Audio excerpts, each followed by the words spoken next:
La Cafetera es un programa de radio que se financia gracias a las aportaciones de los oyentes. Si te gusta el periodismo que defiende y sientes que te acompaña, hazte mecenas y ayúdanos.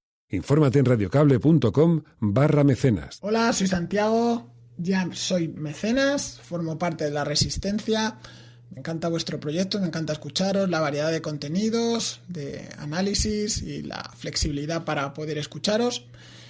Y deciros que también tenéis a un laboralista para cuando queráis comentar temas de actualidad laboral que siempre están, yo creo, al orden del día. Un abrazo a todas, chao. Son las 8:30 de la mañana. Las 7:30 en la Casa Museo de José Saramago, en Tías, Lanzarote. Buenos días, mundo. ¿Quieres un café? ¿Quieres un café? La Cafetera. Dirige Fernando Berlín. En el programa La Cafetera de Radio Cable. En una entrevista en Radio Cable. Durante 20 minutos en Radio Cable y dice todo lo que van a escuchar. Mañana en La Cafetera de Radio Cable. Radio Cable, que ha conseguido una auténtica primicia. Ha entrevistado esta mañana y ha conseguido situar esa entrevista y lo que le ha dicho en los titulares. Con María Navarro y Pilar de la Peña.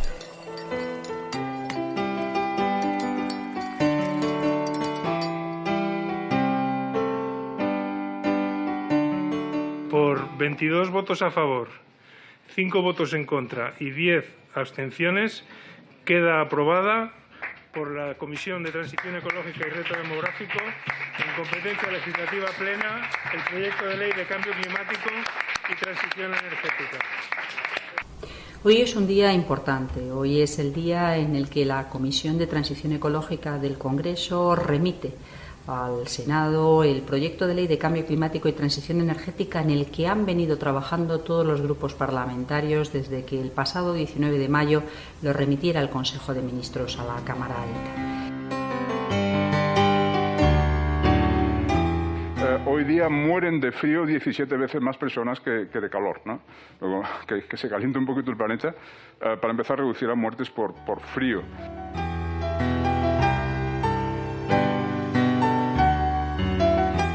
Por 3 minutos tiene la palabra por el grupo parlamentario de Vox, Alberto Rodríguez. Muchas gracias, señora Presidente. Me veo en la obligación de cuestionarle brevemente esta incoherencia gramatical de señor diputada. ¿Es algo que usted hace voluntariamente o es accidental? Está corriendo su tiempo, después le voy a responder si quiere, pero como he visto que tenía un problema gramatical usted, se lo he puesto para ver si el problema era suyo o entendía cuando era al contrario, lo entendía bien. Yo también espero que conste ante mi respuesta. Sí, no, y se lo agradezco. A su trato irresponsable contra la presidencia de esta mesa cuando está presidida por una mujer. También espero que os conste en acta eso.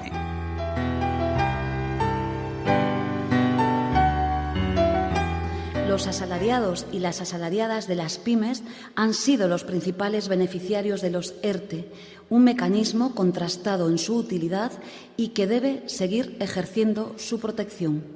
Así lo haremos, querido Antonio, a partir del 31 de mayo, en una fórmula similar a la actual. Y en breve se abrirá la negociación en el seno de la conocida Comisión Tripartita.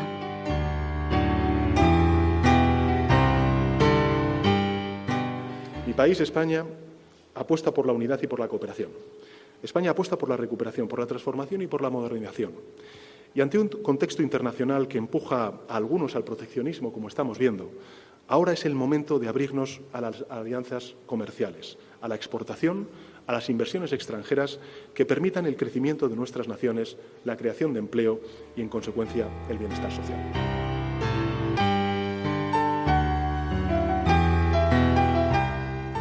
En relación a AstraZeneca, el Partido Popular es coherente y es responsable. No somos los expertos en materia de vacunación y en materia médica. Tendrá que ser la EMA y tendrá que ser la Comisión Interministerial la que nos dé toda la información de lo que está pasando. Y por eso, hoy mismo, registramos la comparecencia de la ministra de Sanidad para que explique de inmediato en las Cortes españolas qué es lo que está pasando con los criterios de vacunación a nivel europeo, a nivel nacional y a nivel autonómico. El riesgo que se ha declarado como posiblemente asociado a la vacuna AstraZeneca es un riesgo mínimo, bajísimo. es de menos de un caso de riesgo por 100.000 personas y es un riesgo grave, es muy frecuente. El racismo no es una opción respetable, la homofobia no es una opción respetable, el machismo no es una opción respetable. Y rechazar todo esto no solo es legítimo, es un deber para cualquier demócrata, porque ser antifascista es una cuestión de mínima ética democrática.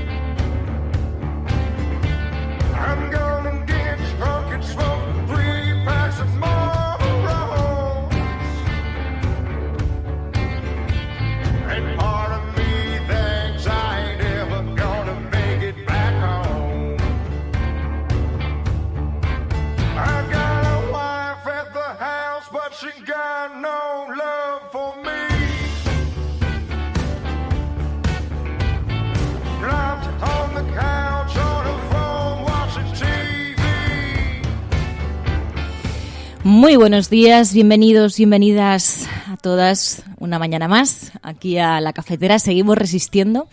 Hoy es 9 de abril de 2021, hay muchísimas cosas de las que hablar.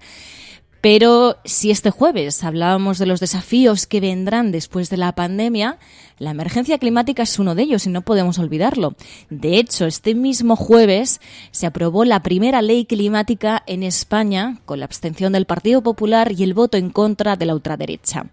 ¿Pero qué dice esta norma? Bueno, pues según esta norma, en 2030 las emisiones deben caer un 23% respecto a 1990. Buscará también acabar con la venta de coches contaminantes en 2040 y alcanzar la neutralidad climática, es decir, emisiones cero en 2050. Estos son unos objetivos que son muy ambiciosos, pero también muy urgentes. La pandemia debe enseñarnos la corresponsabilidad que tenemos de cuidar el planeta, porque precisamente nos va la vida en ello. Y este es solo un primer paso para concienciarnos y también para actuar, porque precisamente el futuro del planeta está en nuestras propias manos.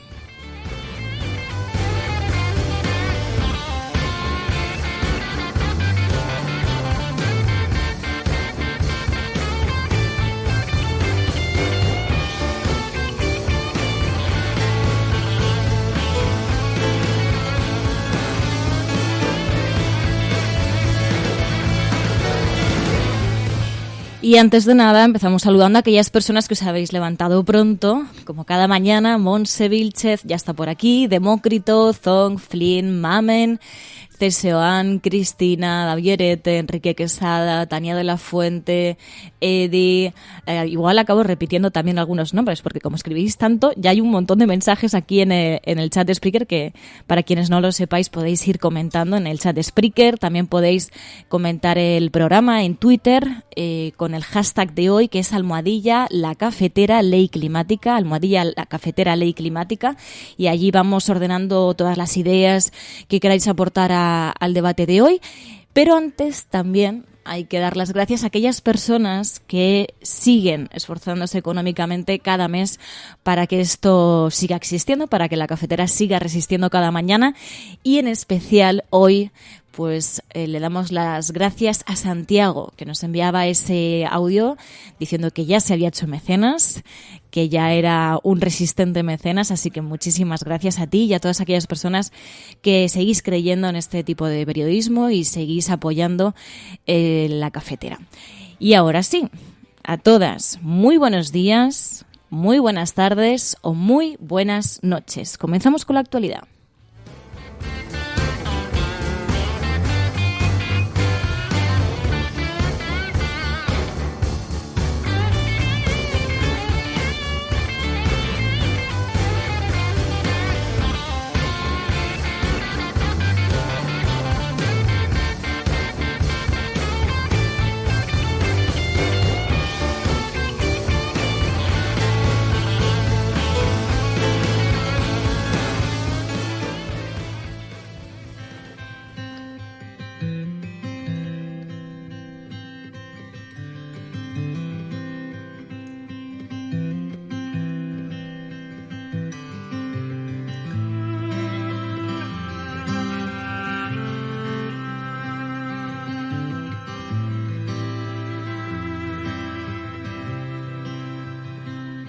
Let the first sound you hear be a beating heart, speeding bright, speeding bold. Por 22 votos a favor, 5 votos en contra y 10 abstenciones, queda aprobada por la Comisión de Transición Ecológica y Reto Demográfico, en competencia legislativa plena, el proyecto de ley de cambio climático y transición energética.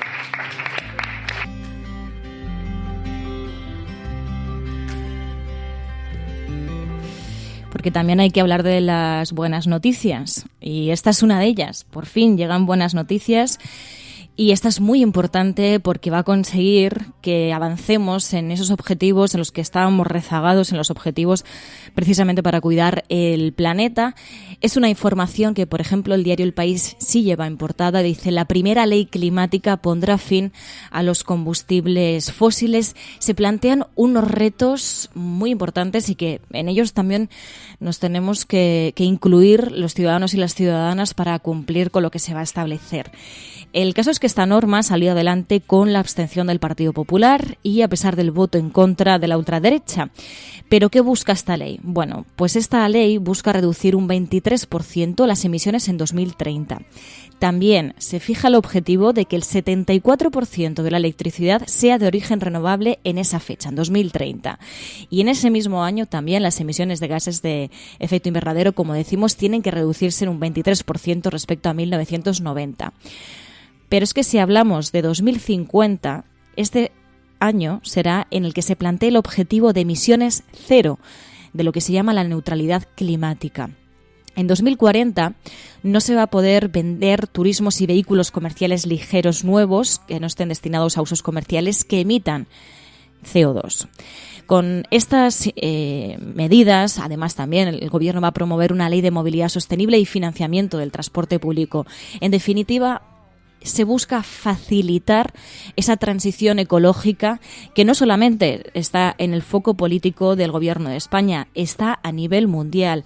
La pandemia, si de algo ha servido, también es para poner el foco en la necesidad que hay de que cuidemos el planeta en el que vivimos, porque, como decía al principio, nos va la vida en ello, aunque solo sea por puro egoísmo. Pero yo creo que más allá de eso tenemos que apelar a la conciencia y en días como hoy, pues poner hincapié en lo necesaria que era esta ley, que muchos periódicos apuntaban a que llega tarde, pero bueno, al menos llega, a pesar del voto en contra de la extrema derecha, que bueno, pues ya nos regaló una declaración, uno de sus parlamentarios, una declaración negacionista, como no podía ser de otra manera, que decía que bueno, que el cambio climático también que la emergencia climática, el cambio climático también trae buenas noticias, y es que, bueno, pues el calorcito, ¿no?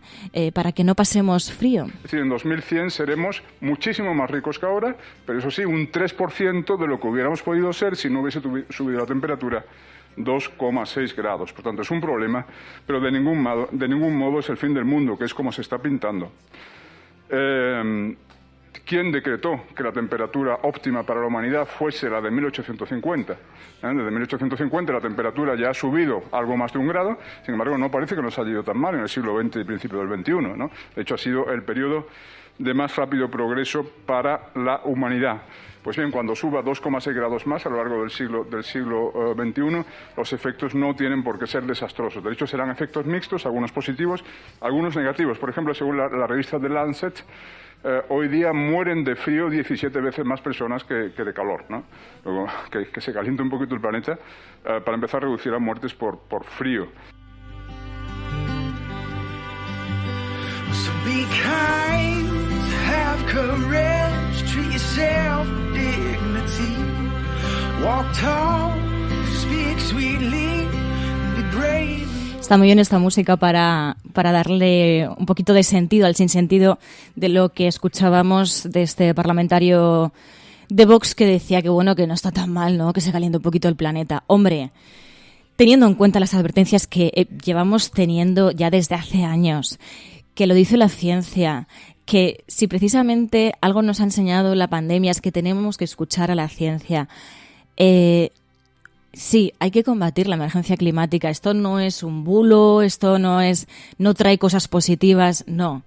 Hombre, si usted quiere estar calentito en casa, pues ya sabe lo que tiene que hacer, ¿no? Tiene su calefacción, tiene sus cosas. Pero no, el cambio climático no trae cosas buenas. La crisis climática precisamente se llama crisis climática, se llama emergencia climática porque es urgente abordarla, y esta ley, la ley climática en España, va a buscar precisamente eso, reducir las emisiones de CO2 cuanto antes, porque es urgente, nos lo llevan pidiendo desde hace muchísimos años y tenemos que ponernos manos a la obra con esto. Pero bueno, está bien tener en cuenta lo que opina este partido, porque como decía, a pesar del voto en contra de este partido, sí que ha salido adelante esta ley climática, que la propia ministra de Transición Ecológica, Teresa Rivera, se refería a ella, ¿no? Y decía que era una buena noticia que se haya aprobado. Hoy es un día importante. Hoy es el día en el que la Comisión de Transición Ecológica del Congreso remite al Senado el proyecto de ley de cambio climático y transición energética, en el que han venido trabajando todos los grupos parlamentarios desde que el pasado 19 de mayo lo remitiera el Consejo de Ministros a la Cámara Alta. Es un proyecto de ley que se ha visto enriquecido gracias a las contribuciones de grupos parlamentarios muy distintos, gracias a haber escuchado a distintas aportaciones de sectores sociales y económicos muy diferentes, gracias a haber escuchado a la ciencia. Walk tall, speak sweetly, be brave enough to leave. 'Cause when you're caught in the darkness, me gusta esto que dice Gaby Saza en el chat de Spreaker, que dice, si es que no hace falta ser científico, dice, basta con un poco de sentido común, ¿no?, para entender que no es normal los cambios que estamos sufriendo, porque además es que lo vemos la propia ciudadanía, ¿no? Yo sí que recuerdo, ¿no?, de hablarlo con los abuelos y demás, y sí, las cosas han cambiado y no han cambiado a mejor. Este es el caso, la ley de cambio, la ley climática, da un paso más en España, y luego también hay otros retos que son más urgentes, es verdad que son más urgentes porque precisamente hablan de la situación que está viviendo ahora mismo, en este momento, la gente durante la pandemia. En el caso laboral, Yolanda Díaz hablaba de que se van a prolongar los ERTE de una manera similar. No van a ser precisamente ERTEs, pero sí que se van a prolongar este tipo de ayudas de una manera similar a los ERTEs. Los asalariados y las asalariadas de las pymes han sido los principales beneficiarios de los ERTE, un mecanismo contrastado en su utilidad y que debe seguir ejerciendo su protección. Así lo haremos, querido Antonio, a partir del 31 de mayo, en una fórmula similar a la actual. Y en breve se abrirá la negociación en el seno de la conocida Comisión Tripartita.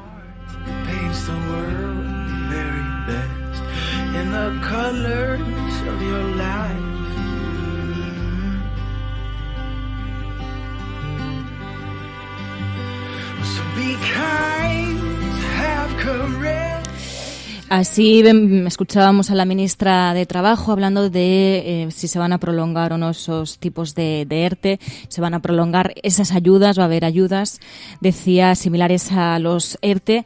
Y otro tema que sigue sobre la mesa es el tema de la vacunación. Como decíamos, la vacuna es algo urgente también ahora, precisamente para poder sobrellevar la crisis que va a venir después de todo esto. Y el tema de AstraZeneca sigue dando que hablar. En el diario El País explicaban que las vacunas del personal esencial están en el limbo sin AstraZeneca, y como se supo ayer, AstraZeneca se va a administrar a la población de entre 60 y 69 años. Sin embargo, es verdad que esta es una decisión de la Comisión de Salud Pública, pero no se han pronunciado sobre cómo se va a actuar con las personas que ya están vacunadas con la primera dosis y que hayan visto paralizada la vacunación en su rango de edad. Este es un tema que está en portada, lo lleva el diario El País. Luego también vemos cómo el tema de... Bueno, lo lleva también el diario La Razón, pero ahora el diario El Mundo y el diario ABC parece que apuestan por la vacuna rusa. El diario El Mundo dice que Merkel agilizará la Sputnik y las comunidades autónomas urgen a Sánchez a sumarse. Alemania negocia con Moscú la adquisición de la vacuna rusa en cuanto la Agencia Europea del Medicamento la autorice, porque hay que recordar, no está autorizada en Europa. Entonces, ese es el gran problema. Parece esto un tipo de justificación a esa negociación secreta que habría tenido el gobierno de la Comunidad de Madrid de Isabel Díaz Ayuso para negociar esa vacuna. Claro, aquí la diferencia no es el caso, porque además esto se comentaba también en la red, ¿no? El caso no es tener o no la vacuna rusa, ¿no? Si cumple los criterios de la Agencia Europea del Medicamento y se administra, claro que no debería haber ningún problema, sea rusa, sea de donde sea, ¿no? El caso es si estás tan convencida, ¿no?, como dice Isabel Díaz Ayuso, de que había que negociar esa vacuna, ¿por qué se ha sabido ahora? ¿Por qué no se supo en su momento? ¿Por qué no fue público en su momento? La diferencia con Alemania es que Alemania sí lo estamos sabiendo, se está haciendo pública esa apuesta de Merkel por la vacuna rusa, pero en el caso de Madrid no. Entonces, claro, si tú lo haces de manera secreta, evidentemente hay sospechas. Pero bueno, más allá de todo esto, bueno, pues intenta vincular, ¿no?, por parte de algunos sectores esa decisión de Merkel, esa propuesta de Alemania, con esas negociaciones secretas, insisto, entre la administración de la Comunidad de Madrid para conseguir esa vacuna, la Sputnik, ¿no? Precisamente volviendo sobre lo de AstraZeneca, desde el Partido Popular dicen que van a pedir explicaciones al Gobierno para tener más información sobre la administración de esta vacuna. En relación a AstraZeneca, el Partido Popular es coherente y es responsable. No somos los expertos en materia de vacunación y en materia médica. Tendrá que ser la EMA y tendrá que ser la Comisión Interministerial la que nos dé toda la información de lo que está pasando. Y por eso hoy mismo registramos la comparecencia de la ministra de Sanidad para que explique de inmediato en las Cortes españolas qué es lo que está pasando con los criterios de vacunación a nivel europeo, a nivel nacional y a nivel autonómico. Necesitamos saber qué está pasando y no se pueden interrumpir campañas de vacunación en que la esperanza de esas familias y la esperanza muchas veces del tejido productivo de rescatar un negocio está en poder vacunarnos de forma rápida.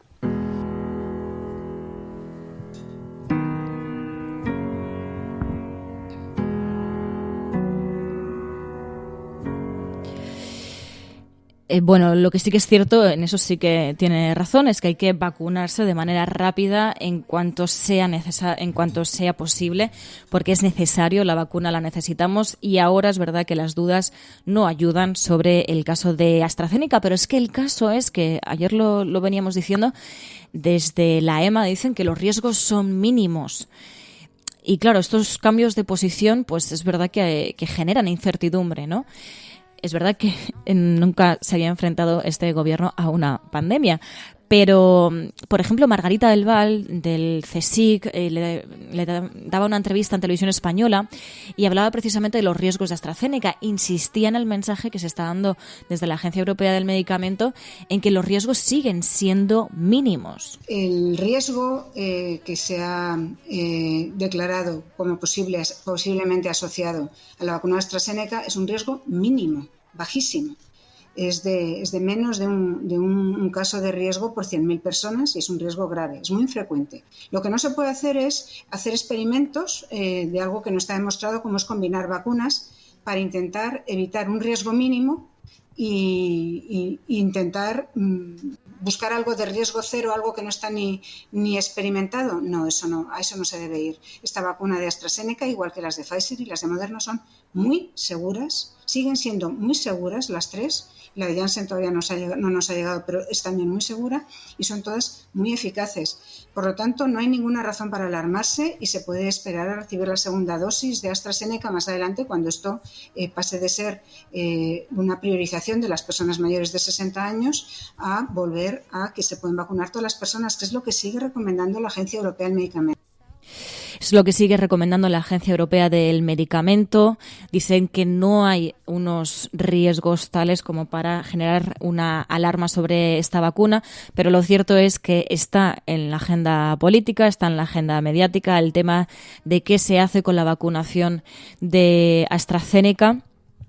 Y precisamente sobre la vacuna, sobre la necesidad de que sea universal y sobre el papel que va a jugar la vacuna para superar la crisis en la que nos encontramos y que vamos a seguir viviendo después, cuando todo esto termine, cuando la pandemia termine, hablaba Pedro Sánchez. Por tanto, el año 2020 siempre va a ser recordado por el año de la pandemia y la gran resistencia de nuestras sociedades, y el año 2021 tiene que serlo por el de la vacunación y la recuperación. La vacuna está siendo el puente hacia la recuperación global, una vacuna, en consecuencia, que tiene que ser de acceso universal a todos y cada una de las sociedades del mundo. Nos va a permitir, además, esta vacuna superar todos los obstáculos que tenemos por delante este año y nos da un horizonte de salida, en consecuencia, para la recuperación económica global.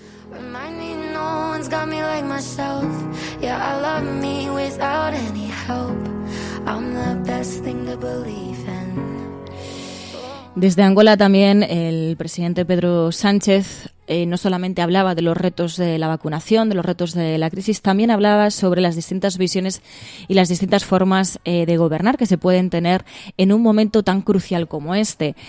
De hecho, hacía un discurso contra el proteccionismo. Mi país, España, apuesta por la unidad y por la cooperación. España apuesta por la recuperación, por la transformación y por la modernización. Y ante un contexto internacional que empuja a algunos al proteccionismo, como estamos viendo, ahora es el momento de abrirnos a las alianzas comerciales, a la exportación, a las inversiones extranjeras que permitan el crecimiento de nuestras naciones, la creación de empleo y, en consecuencia, el bienestar social.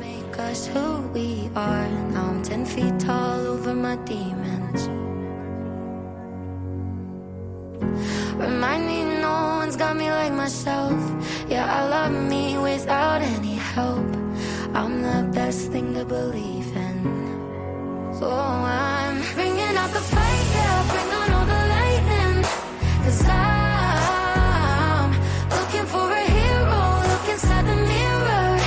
I found one, oh, carry the hurt when it gets too hard. Pick it up, dust it off, when I fall down 11, I get up 12, don't need nobody else.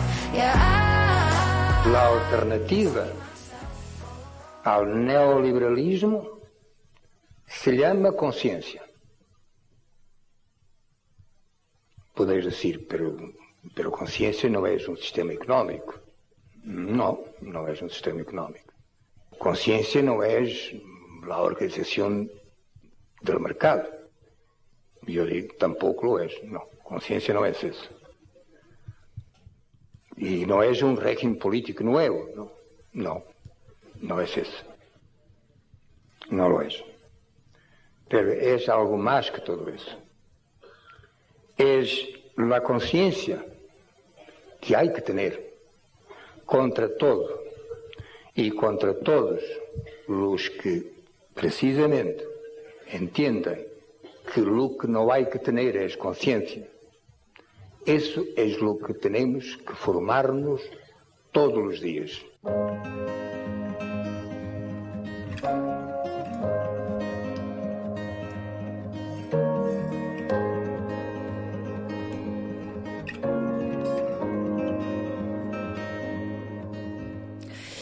Y seguimos apelando desde aquí, desde la cafetera, a esa conciencia a la que apelaba también José Saramago como uno de los antídotos ante, bueno, quienes vierten discursos de odio, quienes quieren confrontar a la sociedad. Y ayer se conocía que Abascal ha llegado a estar cuestionado por la propia policía. Lo contaba el diario ABC, y el caso es que la policía ha señalado a Santiago Abascal por los disturbios en Vallecas. Y decían fuentes policiales, citadas por ABC, decían, si no hubiera hecho de policía, tal vez no habría 21 agentes heridos. Cuestionaban así la actitud de Santiago Abascal, esa actitud también de provocación. Claro, se apela mucho a, claro que tenían libertad para convocar un mitin, claro que tenían libertad, efectivamente, pero como insistíamos ayer, al ser un responsable público, tienes una mayor responsabilidad sobre lo que convocas y sobre las personas que se encuentran allí. Como eres un responsable público y tienes un sueldo público, tienes que demostrar esa responsabilidad y hacer todo lo posible para velar por la convivencia social y precisamente ir en contra de la confrontación social. No la consiguió evitar, seguramente tampoco la quiso evitar. Y el caso es que la propia policía ha cuestionado la actuación de Abascal. Dijo, si no hubiera hecho de policía, tal vez no habría 21 agentes heridos. Vemos una vez más cómo un responsable público no es realmente responsable de sus actos y no vela por la convivencia social, que es lo que debería estar haciendo. Precisamente sobre esta confrontación, Inés Arrimadas hablaba y criticaba, pero claro, decía la polarización en Madrid. Sin embargo, sí que están dispuestos a pactar con quienes polarizan y quienes pactan con la polarización. Pero hoy en Madrid lo valiente es ser de centro. Hoy lo valiente es ser una persona de consenso. Hoy lo valiente no es sumarse a los bandos, a los insultos o a la polarización. Lo valiente es defender la moderación, la sensatez, la buena gestión y el sentido común. Y esto me permite enlazar con el tercero de los últimos valores que le quiero destacar a Edmundo, que es la capacidad de consenso. Seguro que por aquí pasarán todos los candidatos a presidir la Comunidad de Madrid, pero quiero que piensen cuál de esos candidatos está más preparado y cuál de esos candidatos puede generar más consenso. Porque yo les digo por experiencia, por lo que he vivido en Cataluña, la polarización y la división conducen a la parálisis. Y Madrid no puede paralizarse.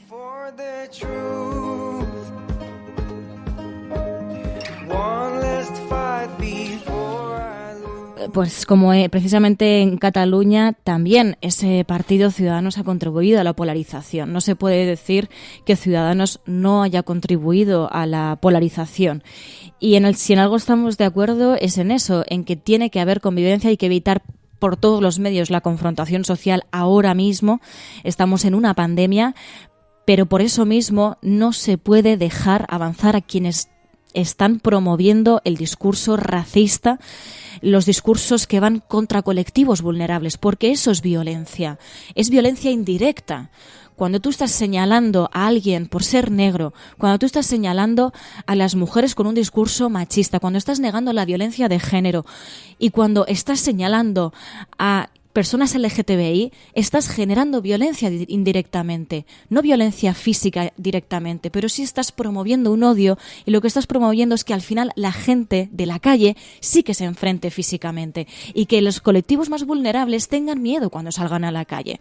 Por eso es tan importante darle la espalda a quienes promueven el discurso racista, el discurso machista y el discurso homófobo, porque eso genera violencia en las calles. Y lo tenemos claro o ya sabemos cuál es el resultado de todo esto, que es la confrontación entre vecinos y entre vecinas.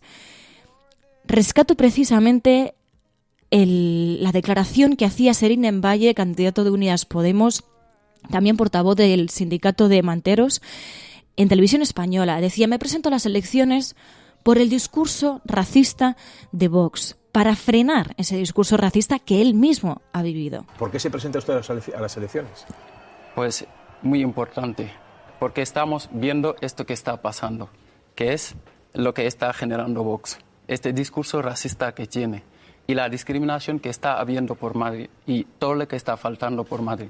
Y yo como ciudadano de Madrid quiero un Madrid mejor que esto y siempre he estado denunciando y luchando por todas las faltas que están habiendo en Madrid, para una mejora en Madrid.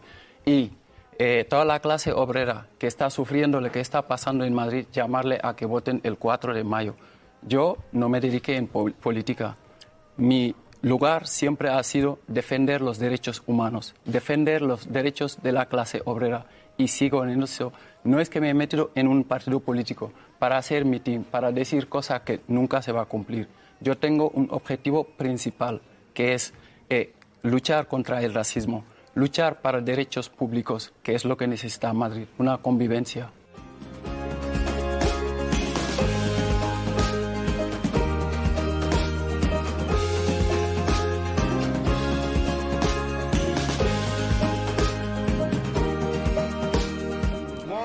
La defensa de los derechos humanos. También escuchábamos a Pablo Iglesias, que decía que el racismo, la xenofobia, la homofobia no son respetables en democracia. Se está normalizando que un partido diga que quiere deportar a españoles por ser negros, que reivindique abiertamente la dictadura, o que cuando unos militares dicen que quieren fusilar a 26 millones de españoles por rojos, diga que son su gente y circulen, que aquí no pasa nada.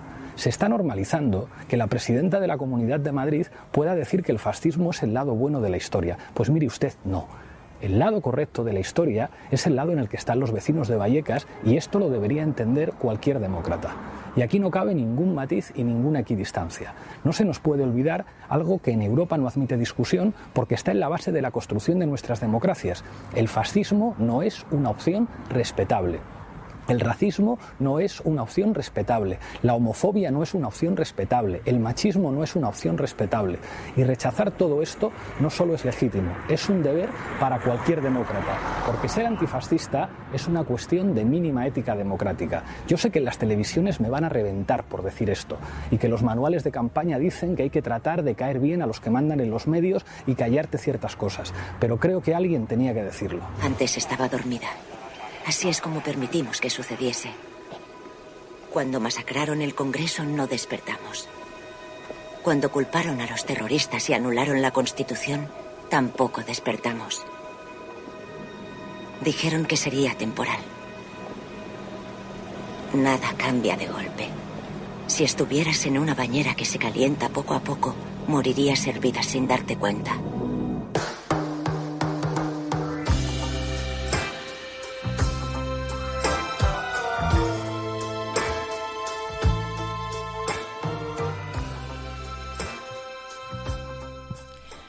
Y como nada cambia de golpe, hay que seguir pendientes, sobre todo de aquellas personas que están avanzando, señalando, como decía, colectivos vulnerables. Y señalar a colectivos vulnerables es precisamente, como decía, señalar a aquellas personas que ya cuentan con muchas dificultades y que encima tú les estás pisoteando, les estás señalando para promover el odio hacia esas personas. Y en esto coincido, el racismo, la homofobia, la xenofobia no tienen que tener cabida en democracia, y era uno de los consensos sociales en los que estábamos avanzando como sociedad hasta que llegaron este tipo de partidos, hasta que llegó el ascenso de la ultraderecha y le dio la vuelta a estos consensos sociales que lo que se basaban eran en la defensa de los derechos humanos. Y eran unos consensos que están empezando a romper. Por eso es tan importante que estemos vigilantes. Como decía esta crestomatía del cuento de la criada, nada cambia de golpe, y la defensa de los derechos humanos es la que tiene que regir las democracias, ¿no? Evidentemente la violencia nunca es justificable, pero tampoco la violencia indirecta y el señalamiento a los colectivos vulnerables puede serlo, porque los estamos poniendo en riesgo. Luego también han pasado muchas otras cosas, y es que precisamente hablando de machismo nos encontramos con que uno de los consensos sociales, como decía, era luchar contra el machismo.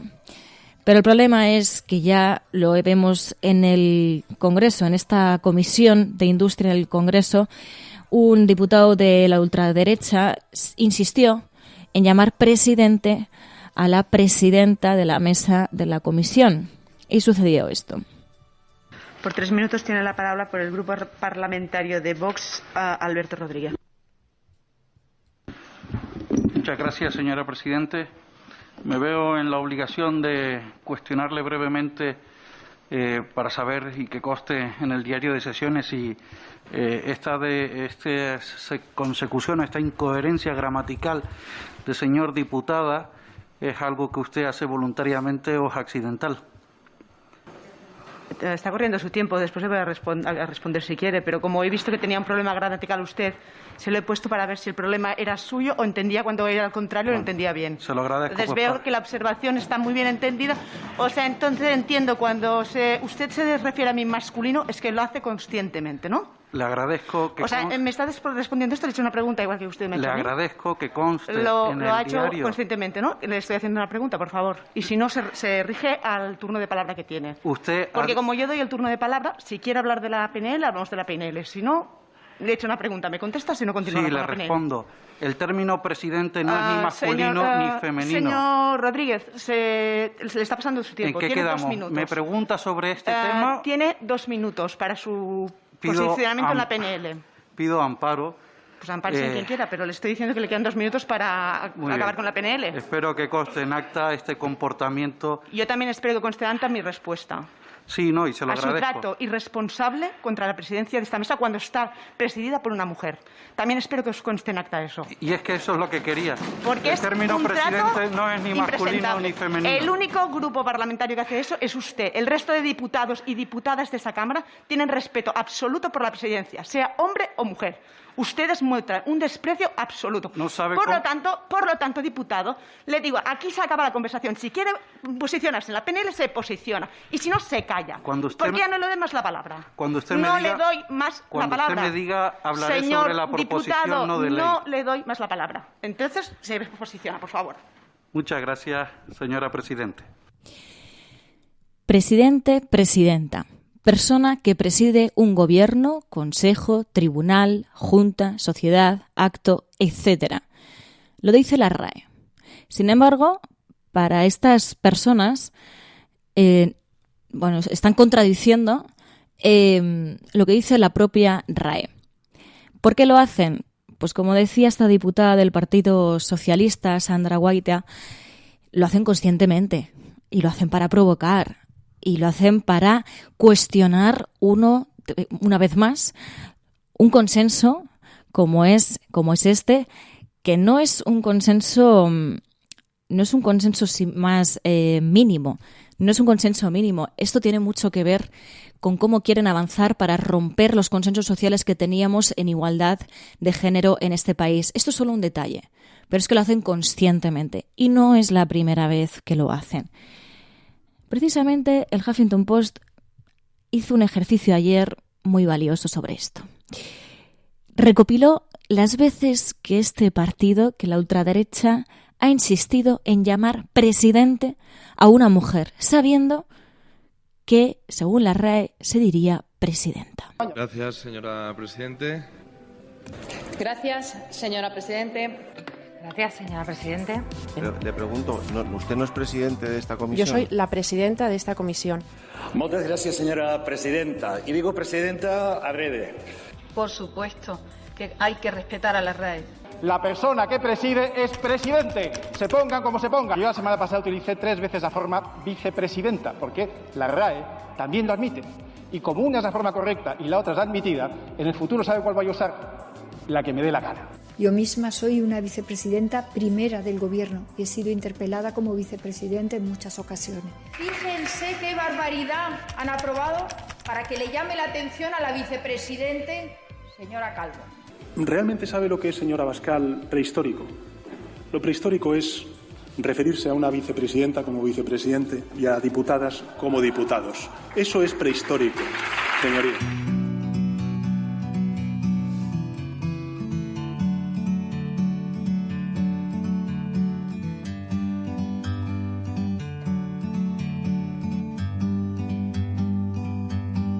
Bird on a tree. I'm just sitting here. I got time. It's clear to see. From up here, the world seems small. We can sit together. It's so beautiful, you and me. We meant to be in the great outdoors. Es que además, como dice por aquí Ceseoan, es que el tema del lenguaje es vital, es muy importante. Y como decía, es que puede ser algo mínimo, puede ser algo que puede ser anecdótico, pero es que no lo es. Porque no es la primera vez que lo hacen, porque lo hacen conscientemente y lo hacen para desmarcarse una vez más de lo establecido, de un consenso que es que a una mujer que preside un cargo se le llama presidenta. Es verdad que tenemos muchísimo que avanzar en el tema del lenguaje inclusivo. Tenemos muchas dudas, siempre intentamos hacerlo, la mayoría de la gente intentamos hacerlo lo mejor posible, alejarnos del lenguaje machista con el que hemos crecido, pero es que esto lo hacen conscientemente, esto no es ni por dudas, ni por desconocimiento, no, lo hacen conscientemente, no es la primera vez que lo hacen, y esto lo que busca es menospreciar el cargo que está ocupando esa presidenta. Pero bueno, siguen avanzando con este tipo de cuestiones.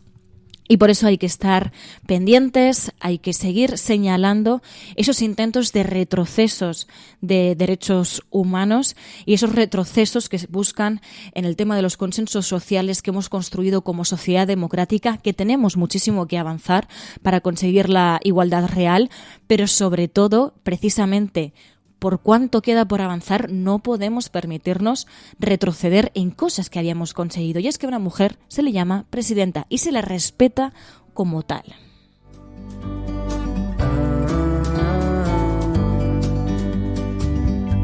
Sometimes you need to go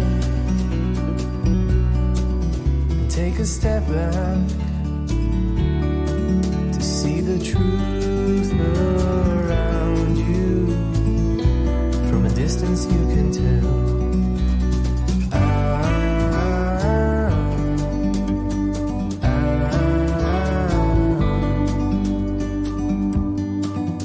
You and me were meant to be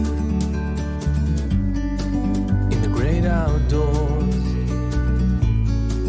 forever free. Y antes de pasar a la página internacional con Pilar de la Peña, destacamos dos declaraciones. Una de ellas es la de Joe Biden, el presidente de Estados Unidos, que decía que todos los meses hay 53 mujeres asesinadas por sus parejas o exparejas. Son asesinatos cometidos con pistolas, y decía que la violencia armada impacta mucho más a la población negra y latina. Y por eso insistía en que hay que frenar el tema de las armas de fuego en Estados Unidos. Decía, es una pandemia. Every single month, by the way, an average of 53 women are shot and killed by an intimate partner. Gun violence in this country is an epidemic. Let me say it again. Gun violence in this country is an epidemic, and it's an international embarrassment.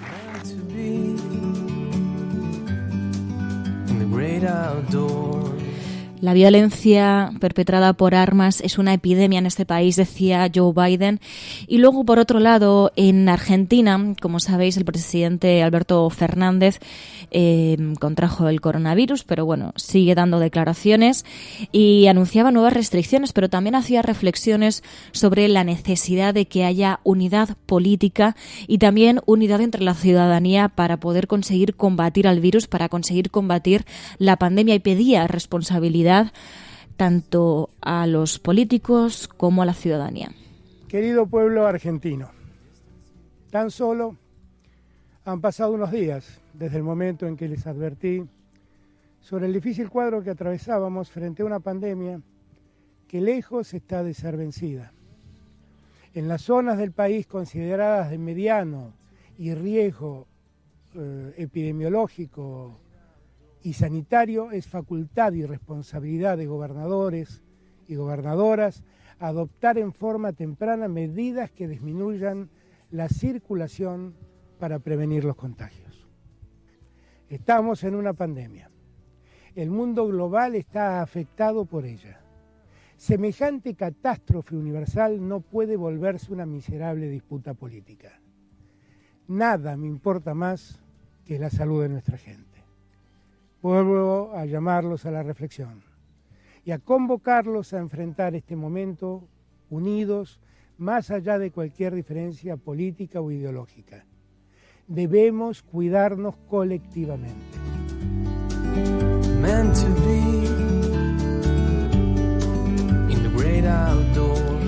Debemos cuidarnos colectivamente. Así apelaba Alberto Fernández, presidente de Argentina, al cuidado de unos con otros, a la corresponsabilidad que tenemos como ciudadanía. Y ahora sí, vamos con la página internacional, con los asuntos que han sido noticia en el mundo, pero no solamente eso, también algo muy importante, cómo han visto la actualidad los medios internacionales, en la actualidad española, los medios internacionales esta semana. Podrán decir todos los periódicos del mundo lo que quieran. Secessionist parties in Catalonia have wasted no time following the reconvening. Vamos a esta hora con información de último minuto. A esta hora en España, el ex vicepresidente del gobierno... En España finaliza el recuento de votos en los comicios municipales y autonómicos con una participación del... En las últimas semanas hemos podido comprobar cómo los medios de comunicación internacionales... Imagínense cualquier lector de la prensa extranjera que descubre que al que se propone para el Banco Mundial... A Spanish nurse who helped treat 2 Ebola victims in Madrid has tested positive for the disease herself. Spain announced that a nurse is the latest to be diagnosed. Bueno, pues como cada viernes tenemos a Pilar de la Peña, que además de hablarnos de actualidad internacional, también pues nos paramos un poquito a reflexionar sobre cómo se han fijado los medios internacionales en España en esta semana. Muy buenos días. Hola, buenos días. Y empezamos con Madrid, en este caso con Ayuso, que no solamente tiene protagonismo en los medios nacionales en España, sino también ha conseguido colarse en el Financial Times, y en este caso sobre los elogios que ha recibido por parte de algunos hosteleros por las pocas restricciones que tienen en Madrid, pero es verdad que también el Financial Times también destaca que, bueno, pues que hay hosteleros que no opinan lo mismo y que, de hecho, pues su gestión no ha respetado mucho al virus, podemos decirlo así, ¿no?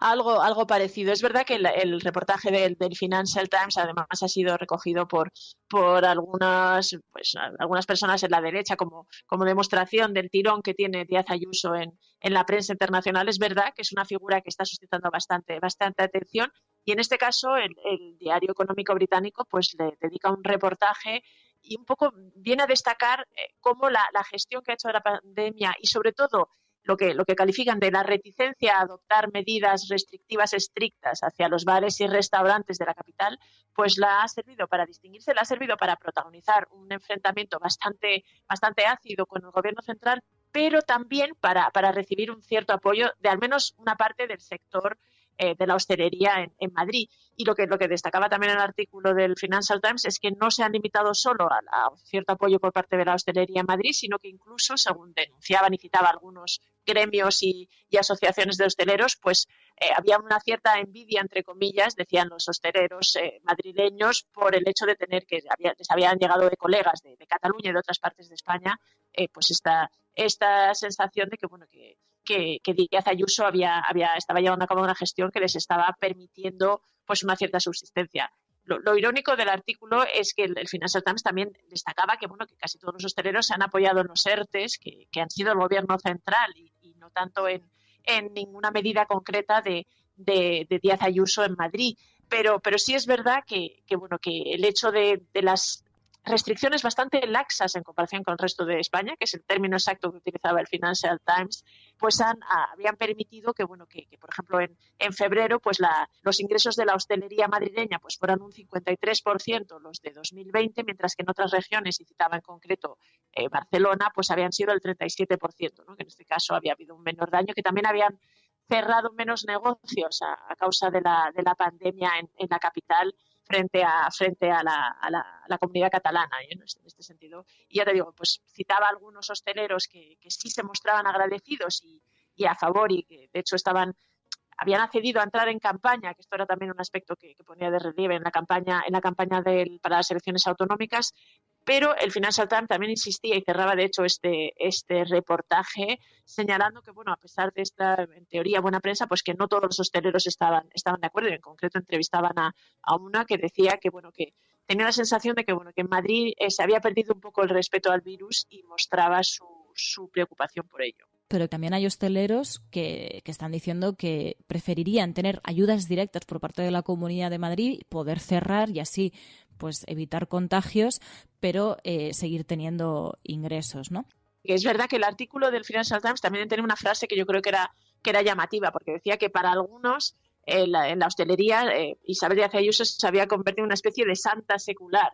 Pero para otros consideraban que sus políticas habían tenido efectos mortales y bueno, que había un poco esta contraposición en las valoraciones de la presidenta madrileña. Luego, además, siguen los medios internacionales, ¿no?, poniendo el foco en Pablo Iglesias, en este caso por la trayectoria que ha tenido y ese paso que ha hecho, ¿no?, de la vicepresidencia a la Comunidad de Madrid. Sí, la verdad es que dos grandes medios europeos en esta semana se han fijado un poco en Pablo Iglesias, en esta decisión tan sorprendente y tan llamativa que tomó de abandonar la vicepresidencia para presentarse como candidato en unas autonómicas en Madrid.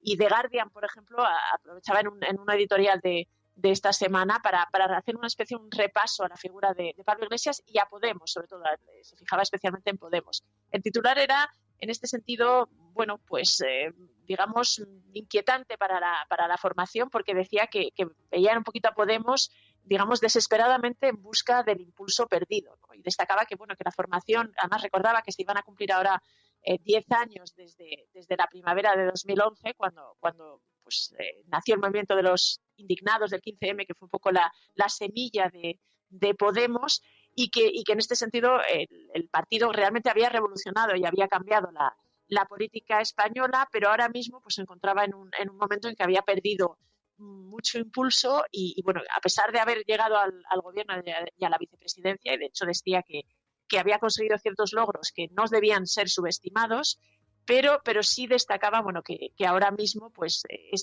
el momento actual y varias de las polémicas que habían afectado a Podemos, tanto en algunas de las decisiones políticas que había tomado o incluso con la división interna, y en este sentido hablaba un poquito de la escisión de Íñigo Errejón, pero sobre todo que todo esto había ido desgastando al partido y se encontraba en una posición de cierto desgaste, ¿no? Y señalaba el editorial de The Guardian, por ejemplo, que quizá la presencia de Pablo Iglesias haciendo campaña, que era una de las cosas que mejor se le daban en Madrid, pues podría restaurar algo de vitalidad e impulso al partido, aunque señalaba que seguía teniendo como gran reto pues un poco volver a ser capaz de influir en la gente. Y luego otro gran medio que se ha fijado en este aspecto y en concreto en Pablo Iglesias es Die Zeit, el diario, que es un diario, una especie de diario semanal, una revista de bastante prestigio en Alemania, y que se recordaba que Pablo Iglesias había sido la gran esperanza para la izquierda española, incluso europea, que había sido una referencia. Y que también insistía un poco en esta idea de que había sido el hombre que cambió la política española después de la crisis económica.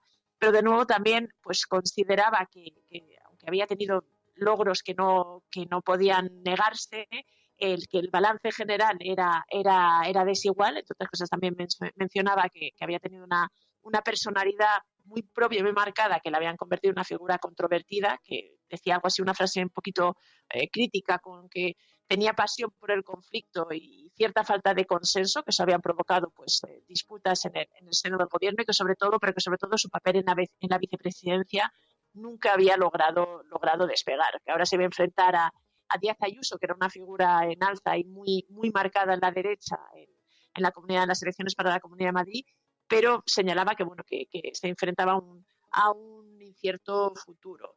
Y sobre el futuro de Podemos, sobre un poquito las perspectivas que veía, este diario alemán pues señalaba que se había vuelto hacia una izquierda más ortodoxa después de unas expectativas que a lo mejor habían sido exageradas o que habían sido muy altas, y señalaba que podía estar amenazado de correr el mismo destino que Izquierda Unida, ¿no? En este sentido de convertirse en un partido algo más marginal, que de todas formas señalaba que el partido todavía estaba abierto y que veríamos a ver qué sucedía, pero alertaba un poquito de este escenario para la formación. Bueno, y por otro lado, otra cosa que también está dando mucho que hablar, que sigue dando mucho que hablar en la prensa internacional, yo creo que no tanto como aquí en los medios nacionales, que es ese plan de la jornada laboral de 4 días. De hecho, en algo sí que hemos hablado aquí en España, y ha sido por lo de siempre, ¿no? Por esas polémicas de redes sociales, y el caso es que Andrea Levy del Partido Popular cuestionó a Íñigo Errejón, que había publicado una portada de The Times en la que aparecía ese plan de 4 días, de jornada laboral de 4 días, pero Andrea Levy dijo que era una portada falsa. Sin embargo, vimos que no, que sí que era verdad esa portada, solo que era la portada de la edición europea. O sea, todo un lío por el que sí, en este caso, hemos hablado en España de ese plan de la jornada de 4 días, que sí que está dando mucho que hablar en los medios internacionales. Sí, realmente es sorprendente, pero les está llamando mucho la atención y aunque, ya te digo, Andrea Levy en concreto había protagonizado este incidente, realmente todo el plan está sirviendo para proyectar una imagen de cierta posición de vanguardia de España para los nuevos modelos laborales, ¿no? En este sentido, por ejemplo, The Independent, el diario británico, fue uno de los primeros medios internacionales que yo he visto que se fijó en este proyecto, pero luego ha habido artículos en The Guardian, en el Washington Post, en la revista Time, que le dedico un reportaje bastante detenido y que es de hecho el que ha aparecido en la portada en la edición europea. En la edición norteamericana Time es una revista estadounidense que tiene edición tanto propia para Estados Unidos como para Europa y que en algunos casos pues cambia algunos detalles, aunque el reportaje sobre la semana laboral en España estaba incluido en los dos ejemplares, únicamente que en la edición europea estaba en portada y en la edición estadounidense no aparecía en portada, pero sí que se fijaba un poquito en la posibilidad de que realmente fuera a marcar una tendencia para después de la pandemia, ¿no? También, por ejemplo, Al Jazeera le ha dedicado un reportaje pues destacando que van a comprobar y van a testar la semana laboral a ver si puede ser de 4 días sin dañar a la economía. Y luego el Eco, un diario belga, pues destacaba que España se estaba convirtiendo en pionera mundial por hacer este experimento, ¿no? Lo que la mayor parte de los medios internacionales destacan es que hasta ahora todas las experiencias sobre la semana de 32 horas o de 4 días laborales pues habían sido a pequeña escala y, digamos, casi más centradas en empresas concretas que a nivel nacional, ¿no? Y que en este sentido el plan que estaba proyectando España pues era una novedad y iba a convertirse en el mayor test a gran escala, ¿no? Hablaban aunque todavía no se conocen todos los detalles, pero bueno, ya se sabe que va a ser un plan que va a contar con 50 millones de euros, que se espera que pueda beneficiar a unas 200 empresas y que va a experimentar pues los efectos que puede tener este modelo de jornada laboral para la economía y para los resultados de las empresas. Y luego, 2 cosas que han llamado la atención a la prensa internacional, no son temas especialmente de agenda, pero son temas muy interesantes porque lo que hacen es profundizar en cosas que están pasando en la España rural, ¿no? Un semanario francés habla de esos pueblos con un solo habitante en España. Sí, en concreto es el Le Point, que es un semanario francés que dedica un reportaje a lo que titula algo así como el rompecabezas de los 1.800 pueblos o pedanías en España que tienen un único habitante. Y destaca un poquito esta situación, ¿no? que habla de la despoblación, el problema que tiene España con la despoblación, incluso utiliza un término que es la agonía rural de algunas zonas y en concreto pues cita también una noticia que dio el Confidencial.com que detallaba cómo hasta 1.800 aldeas o pedanías estaban registradas con un solo habitante, un único habitante en Galicia y Asturias principalmente, ¿no? Y ponía de relieve pues que esta situación se daba en España. Explicaba que también suscitaba una serie de problemas para las administraciones locales porque tenían que proveer una serie de servicios públicos mínimos para estas localidades y esto estaba pues suscitando algún tipo de problema. Pero también es verdad que destacaba que aprovechando la pandemia y digamos esta especie de auge del teletrabajo, pues había un intento por parte de muchas de estas pequeñas municipalidades precisamente de intentar facilitar la llegada de nuevos habitantes a estos pueblos y aldeas, pues un poco facilitando con distintas medidas esta especie de éxodo revertido, ¿no? Pero en este sentido sí que es llamativo que haya llegado a algunos medios internacionales.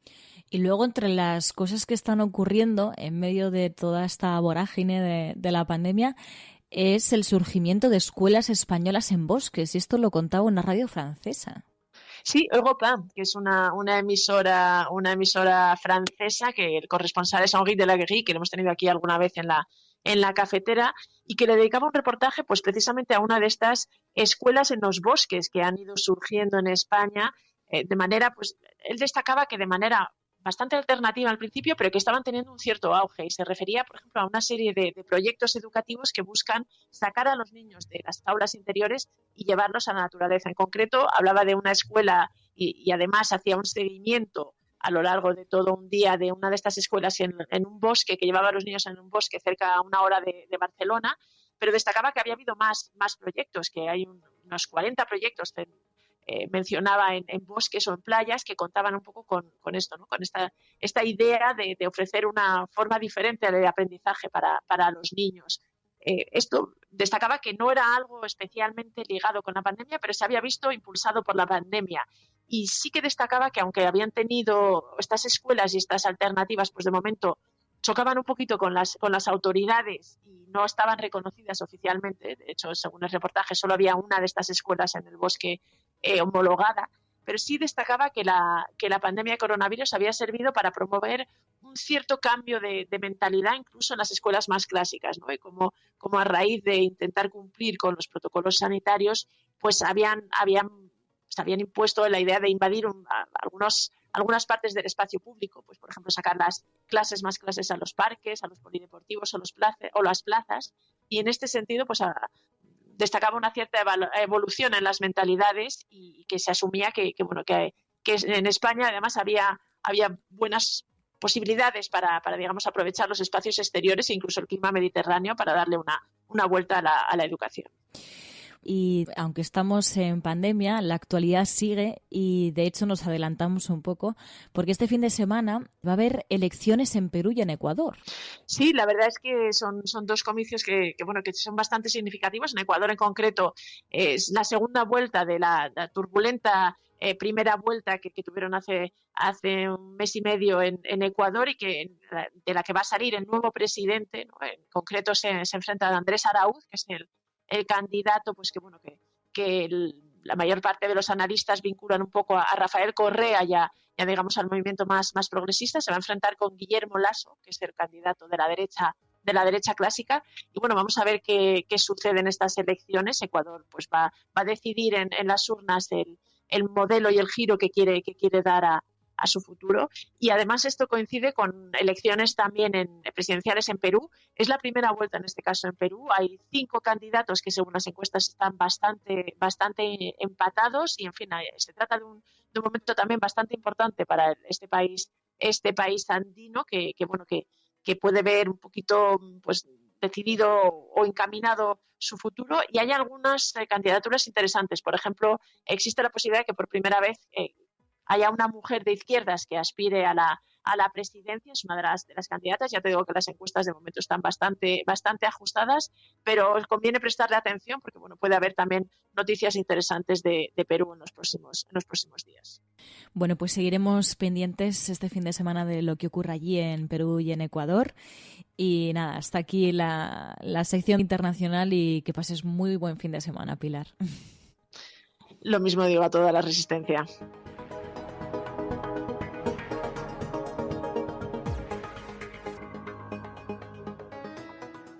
La Cafetera es un programa de radio que se financia gracias a las aportaciones de los oyentes. Si te gusta el periodismo que defiende y sientes que te acompaña, hazte mecenas y ayúdanos. Infórmate en radiocable.com/mecenas.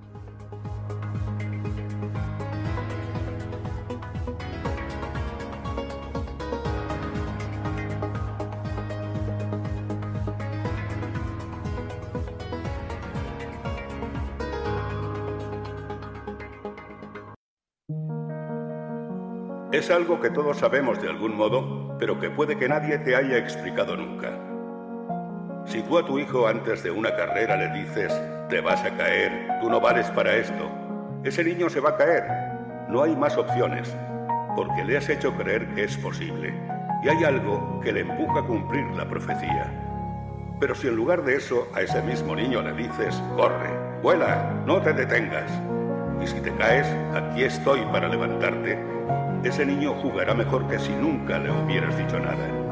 Hay una responsabilidad ineludible en cómo hablamos, en cómo tratamos a los demás, porque nuestras palabras tienen un poder más grande de lo que nunca hubiéramos imaginado. Cada día tienes la opción de cortar las alas de los demás, hablando del miedo y de la incertidumbre. O puedes dejar que tus palabras les empujen hacia sus metas, confiando en la capacidad infinita que hay dentro de todo ser humano. Se conoce como efecto Pigmalión y funciona en cualquier momento de nuestras vidas.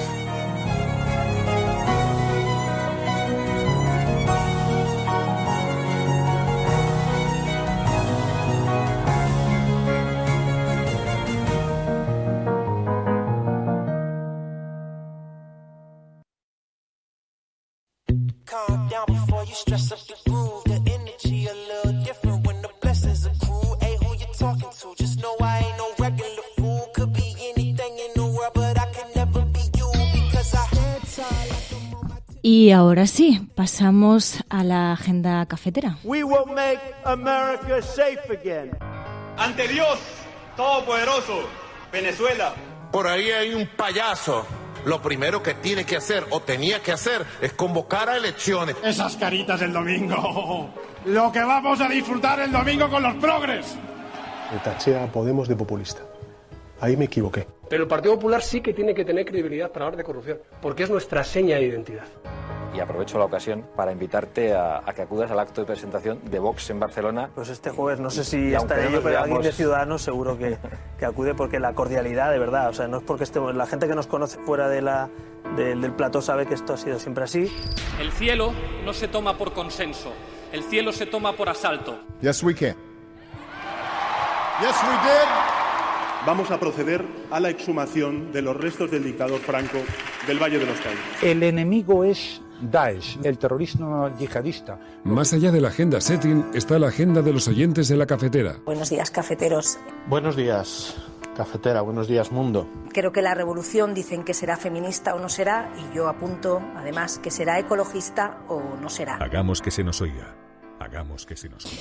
Precisamente en la agenda cafetera nos hacíais llegar dos datos. Uno de ellos tiene que ver con que 9 de cada 10 jóvenes apoyan regular los precios del alquiler según la consulta pública a la juventud del Instituto de Juventud.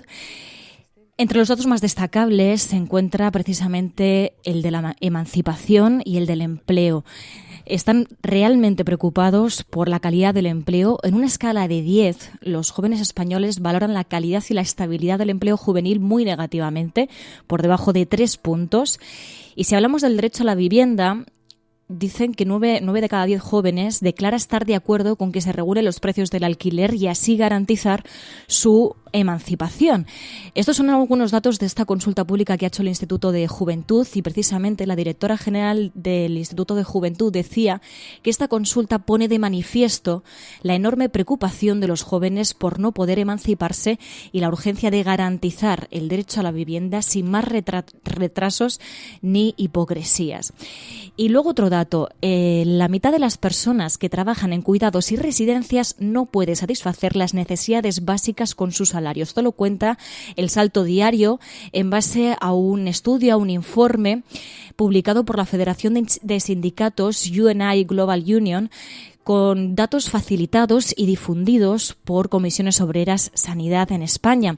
De ese 52% de los trabajadores que dijeron que su salario no les permitía satisfacer necesidades básicas, un tercio dijo que no se les paga mientras esperan recibir los resultados de las pruebas para el coronavirus, y casi un cuarto de ellos dijo que no se les concedía un permiso remunerado para recuperarse en caso de enfermedad.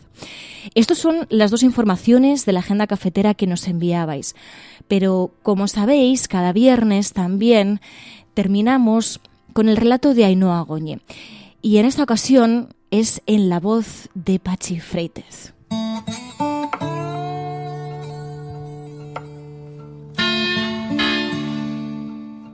La cafetera presenta Viernes de Cuento.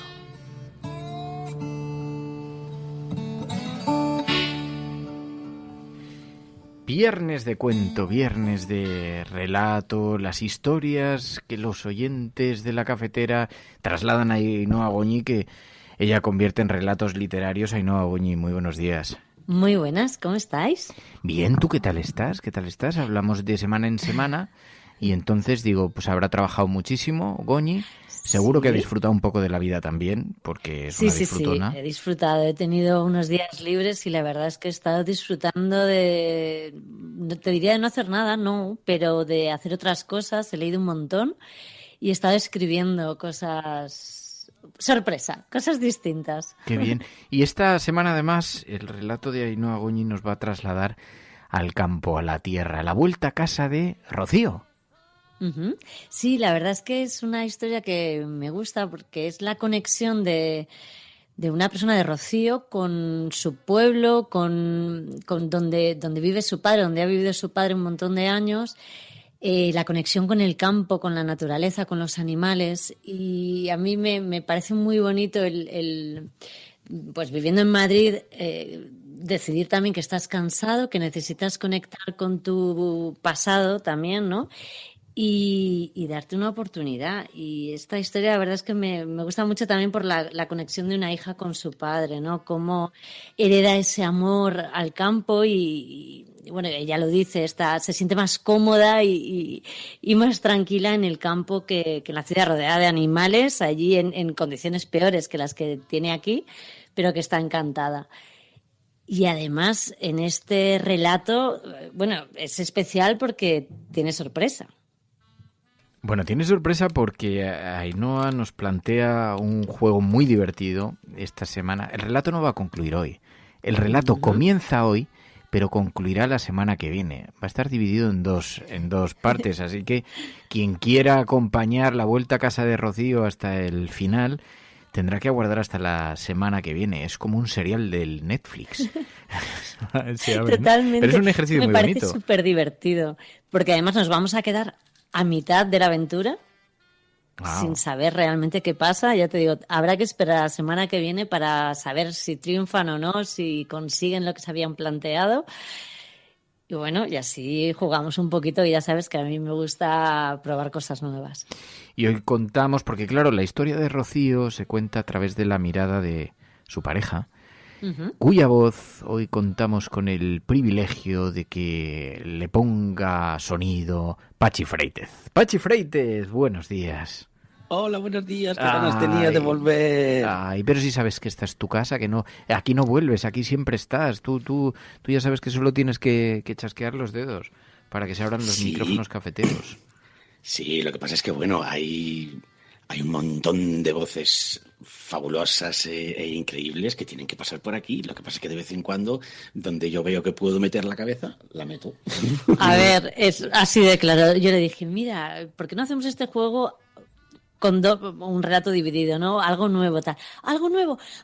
¿Es voz de hombre? Y yo, sí. Dice, vale, pues... Me lo pido. Sí. No te he agradecido lo suficiente. Se quedan algunos chulos. Sí. Y no te he agradecido lo suficiente, Pachi, porque que sepan los oyentes que las voces que entran los viernes, que participan en esta lectura de relatos, las consigue Pachi Freites. Es un actor ya muy reconocido, que ha trabajado, tiene una larguísima experiencia, ha trabajado con un montón de gente, a los que tiene por amigos, y entonces les va liando cada semana de forma completamente desinteresada para que participen. Y no sabes cómo te lo agradezco, Pachi, y te lo decimos poco públicamente. Bueno, pero ellos vienen encantados, les encanta la historia, y además, en cuanto les dices que son historias que vienen de los oyentes del programa, eso les parece fantástico y les encanta, y además es que todos se van tan contentos y tan felices, ¿verdad? Después de leer su relato. Sí, pero hay que agradecerlo porque es verdad que el trabajo de producción, que muchas veces pasa desapercibido, o sea, el contactar con claro. Hombre, son actores que están ocupadísimos porque están en primera línea haciendo de todo, teatro, cine, televisión, y la verdad es que hay que agradecerlo. Y bueno, y gracias a eso además se han abierto otras opciones y otras cosillas, que hemos colaborado también en otras cosas, como sabes, Fernando. Así que, bueno, en fin, claro, estamos encantados. Yo lo hago feliz. Pero que te lo debemos mucho, Pachi. Y en todo caso, ¿qué tal estás tú? ¿Cómo vas? Bueno, bien, pues ahí estamos, esperando a ver si ya parece que la bestia empieza a despertarse y la maquinaria se vuelve a poner un poquito en marcha. Ya parece que se van moviendo cosas, pero todavía está la cosa un poco perezosa. Claro. Joder, el otro día escuchaba... Decía el otro día Rafael Bengoa, que es un súper experto sanitario, decía, va a ser muy rápido.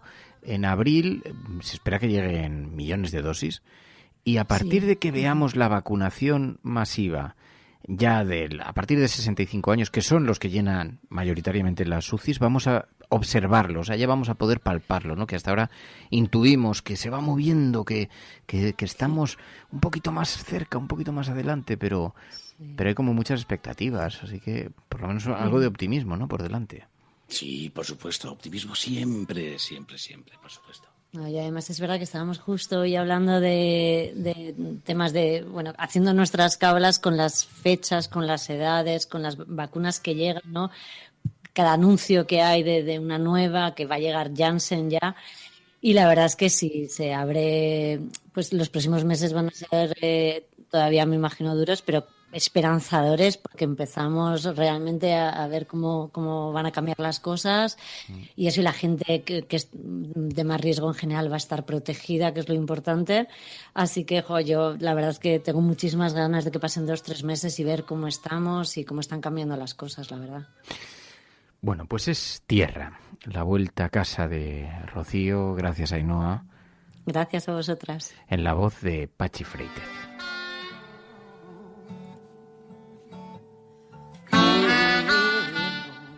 Por fin hicimos las maletas.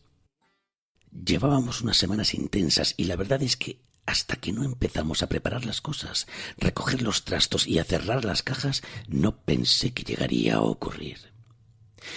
Miramos al que hasta hoy había sido nuestro hogar. Nos sonreímos y cerramos la puerta al salir.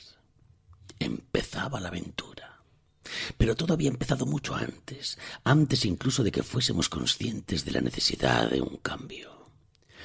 Rocío y yo vivimos juntos desde hace 5 años, en pleno centro de la ciudad, rodeados de barullo y de turistas. Es una zona que ha conseguido mantenerse como una especie de pequeño barrio, a pesar de que haya tanta gente de paso. Nos queremos y hemos conseguido crear un pequeño mundo a nuestro alrededor que nos gusta. O eso pensábamos entonces. Pero de repente todo cambió. La noticia llegó de sopetón hace exactamente 6 meses. El teléfono sonó y Rocío descolgó. Se quedó callada, como asintiendo, escuchando a una voz que le decía que su padre había muerto. Se fue tranquilo mientras dormía. El médico cree que no se llegó a despertar. No se enteró de nada. Su corazón se había cansado de sufrir y de luchar. Él se fue.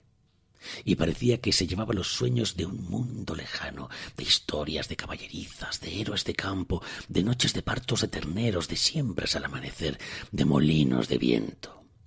Ese hombre al que solo le preocupaba el tiempo que haría mañana, se había ido para siempre sin avisar. Como me decían que le gustaba hacer las cosas, yo nunca llegué a conocerle. Rocío me había hablado mucho y poco de él. Como habla siempre ella. Te cuenta, pero sin contarte lo de adentro, lo que le duele, lo que prefiere no contar para no tener que revivir. Me había hablado de cuánto le gustaba pasear a su padre por el monte con su fiel perrita Sira. Me había dicho la cantidad de veces que habían vuelto de madrugada calados hasta los huesos. Me había contado que era un buen hombre, pero era un hombre como de otro tiempo, de antes de los teléfonos móviles, de antes de las prisas. Nada más colgar el teléfono cogimos 4 cosas, las arrojamos en el coche y salimos en dirección a su pasado. Ella no lloró, como siempre, porque aún no tenía muy claro qué sentía. Había mucho dolor, sin duda, pero todavía tenía que colocar las cosas en su sitio. Debía ordenar su mente para saber cuántas lágrimas debía enjuagar, si lloraba por él o por ella, o por ambos, por lo que ambos no vivieron. Fue un viaje de más de 3 horas, casi en silencio. Yo la miraba sentir, sonreír y recordar mientras miraba por la ventana. Los árboles nos rodeaban a derecha e izquierda. Olivos centenarios resguardaban la entrada de la finca. Hicimos el último kilómetro dentro de la finca casi a ritmo de paseo. Sabía que ella necesitaba coger fuerzas antes de entrar y de que su antiguo mundo la absorbiera. El coche siguió avanzando. Ya a lo lejos Se podía ver lo que nos esperaba. La casa estaba a rebosar de gente. Familia lejana, tíos, primos y vecinos del pueblo, todos esperaban a Rocío, a la única hija, para arroparla en esos duros momentos. Cogimos el caminillo final y frené justo delante de la entrada. Ella respiró, puso su mejor sonrisa y salió del coche, tranquila, sabiéndose en casa.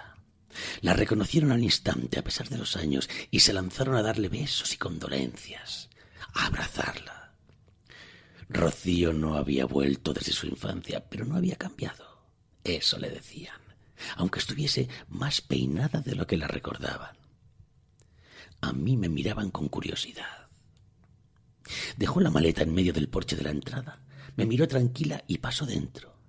Y a mí me rodearon las gallinas. El susto fue monumental y creo que medio pueblo todavía se está riendo. Cuando me recompuse miré a mi alrededor. Nunca había visto un campo así, uno de verdad.